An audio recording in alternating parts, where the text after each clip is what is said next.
Welcome to Ask Evette, and today we have a question about someone that asked about, what do you do with someone that is healthy? And this person is spiritually healthy, they feel emotionally healthy, but they're not able to digest certain healthy foods. Like, for example, someone can't digest, sweet potatoes. What does it mean? That is there like an illness in the body, or what kind of food that they need that they can digest, and what could be the reason for this?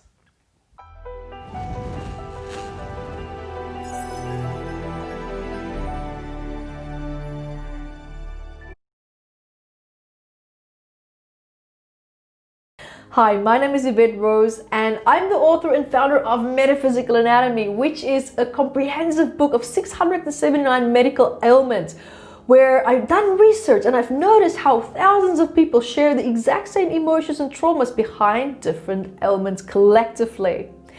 So welcome to today's topic, which is, why do some people who has a healthy digestive system have a weird and bizarre digestive problem with food that wouldn't normally be perceived as like an allergy type of food, or a food type that's just not, normally people just don't have a reaction to that?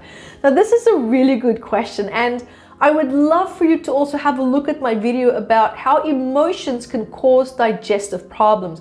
So just go to my YouTube video, evettevideos.com, and in the search box, just type in digestion, and you'll see a lot of videos that I also made about like allergies and also digestion. Please also have a look at that, because that will be very, very interesting for you as well, especially for the person that's struggling with this. So to look at your question and to give you an answer based on what you ask here. So, with this being a healthy person, and why would they, for example, have an issue with sweet potatoes? So a classic example is what I would call an ancestral memory that's now being triggered and also connected to this. So for example, I don't know if sweet potato is the actual problem, but I mean, even if, let's say it was, when you look at a few, like 100 to 200 years ago, potatoes, starch, sweet potato, a lot of ground food like that was growing under the ground used to be people's staple food.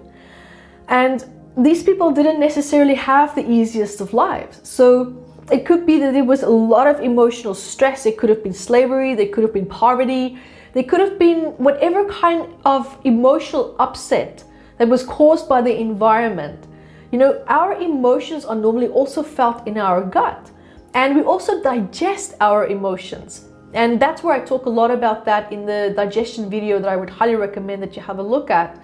And so what can be happening is that, let's say this type of food has been digested a lot by their ancestors or mom or dad, great-grandparents, and this food was digested with a lot of emotional stress. Now, we digest our emotions. The emotions that you feel actually gets held in the food that you eat, and when you digest it, it goes to the gut and the gut microbiome, and it actually gets programmed, it gets held there with this emotional stress. And so what can happen is, when this person is now eating that same food type that the ancestors now ate, for example, feeling certain negative emotional stress, that can now is coming through the digestive canal, and it's triggering the emotional stress that the ancestors felt, causing a feeling of an overreaction in the gut, like feeling of offense, treating it almost like an allergy, like the food is invading the digestive system. There's like an allergic reaction, as I would say, for example, here. Now, what's also interesting is, it really depends what this person's mom also digested when she was pregnant with this person that you are referring to, because a lot of deep emotions that she felt could also be associated with this food type. And now this person's eating that food type, and it's triggering the cellular memory of what she felt coming from her mom, combined with the nutrients coming from that food and how the mom felt at the time when she ate that food type. So now we can have these two scenarios coming forward. A third point that we can look at here, 3, 4, 5, 6, guys, there's so many, but the third point that we can look at here as well is, maybe when she was a child, she was a baby, and mom mashed up certain foods, mom was very stressed, she's holding the food, She's feeding it to the baby, meaning this person as a child, and there could have been a transfer of a lot of heightened emotions. Or it could be that she felt a lot of heightened emotions when she was digesting this food. And so now as an adult, when she's eating it again, it brings back these negative memories, which is causing the stomach and the gut to contract. It can cause it to feel like it's almost rejecting the food type. But what it's actually doing is it's rejecting the emotional stress that it's bringing up in her. Because as we all have noticed, sometimes we can actually get nauseous, we can get physically sick from feeling too much emotional stress. And that's because the body almost wants to disperse, it wants to purge out this emotional negativity and the stress that you're feeling. Because it's creating stress, and when we are in a state of distress, we also create more gastric acid. So what the body is trying to get rid of is like the gastric acid and everything that it's associating with that, meaning the food that is now maybe in there as well, along with the emotions. And now you have this massive combination here coming forward, and the body's just like, nah, don't want it, don't want to be reminded of it, I don't want it in my system, I don't want to feel these emotions out. Okay, so it will react in a way that's going to cause you discomfort because it's telling you, I don't want it here. So now the body is helping you to form almost like a negative association with the food because it doesn't like it, it doesn't have good memories, it's being triggered. And what happens also is when you smell that certain food type, when you eat that certain food type, the body also releases specific enzymes for that food type. And so now these enzymes could also be, you know, the kind of enzymes that's being created, that's being developed, is not as healthy or as correct, meaning, oh, my English is leaving me here.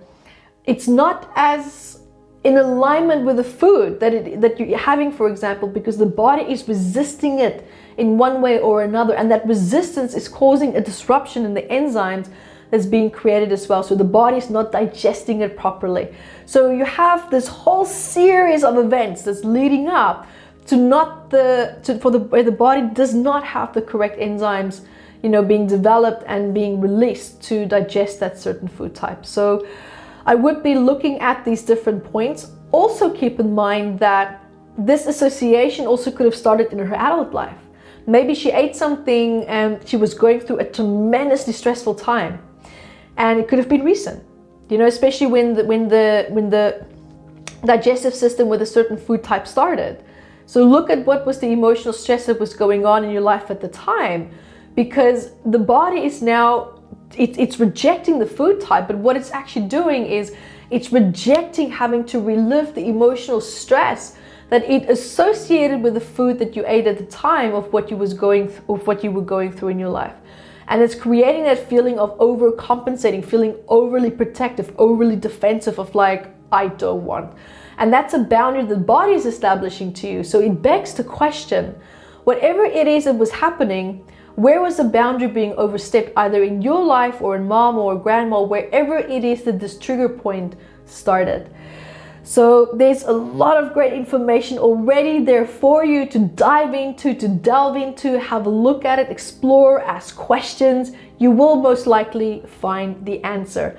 And if you want to find out more, have a look at my YouTube video, evetterose.com. Type in digestion and you'll see a lot of videos coming up around that. Also remember to look at allergies and grab the book Metaphysical Anatomy Volume 1 because I wrote so much about digestive problems, and you can go to metaphysicalapp.com. The books are on a mobile phone app, so you can go grab it there. So guys, keep asking these really great questions, and until next time, be the light that you are. Hi guys, thank you for joining me, and remember to grab your copy of Metaphysical Anatomy on Amazon, 679 medical ailments. And I also wrote about the psychosomatic root causes of that, and I'm spoiling it because I even added key points for you to start looking at important questions that you can ask yourself to start improving your quality of life. And also remember to catch me on Instagram, Evette Rose, 1 with the digit 1, and Metaphysical Anatomy on our Facebook fan page. Bye guys!